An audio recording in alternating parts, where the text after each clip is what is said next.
The first oil boom was not in Pennsylvania or in anywhere in the United States or Europe. It was in Baku. And that is a city that's gaining some attention now, but it's a very small city on the southwestern shore of the Caspian Sea. It's just north of Iran, if that helps at all. And its oil during the 14th century, during the 15th century, actually all the way up to the 19th century when the real drilling started, was so close to the surface that literally you could dig into the earth with your hand and you would reach oil. And the way that oil was produced was that people would get buckets and they would open up the earth with their hands and they would scoop it out with these buckets, and they would pour it into a ditch next to them. And from there, it would be poured into these huge leather pouches called a bourduc.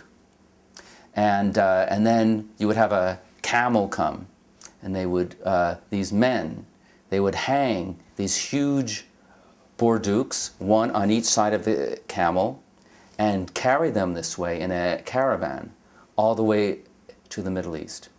This is the way oil was produced there for centuries and centuries and centuries. And then in the middle of the 19th century, the Tsar legalized land ownership in Baku. So you no longer had the state in control. There was a profit motive. And Baku boomed and became famous around the world. And people came from everywhere trying to earn money. And it turned into the oil capital of the world. In 1901, more oil was produced in Baku than anywhere else in the world. And it attracted aristocrats from all over. Have you heard of the Rothschilds? Well, the French branch of the Rothschilds family went to Baku and became one of the largest producers. The Nobel family, Alfred Nobel's two brothers, the inventor of dynamite, his two brothers went to Baku and were the biggest oil men of all. They produced, with all of this money they were earning, a European city. It was a place in the middle of one of the most backward regions in the world.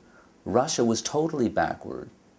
Persia was backward. And then right in the middle of it, you had this magnificent city of millionaires living in mansions that could easily fit into the wealthiest neighborhoods of Paris.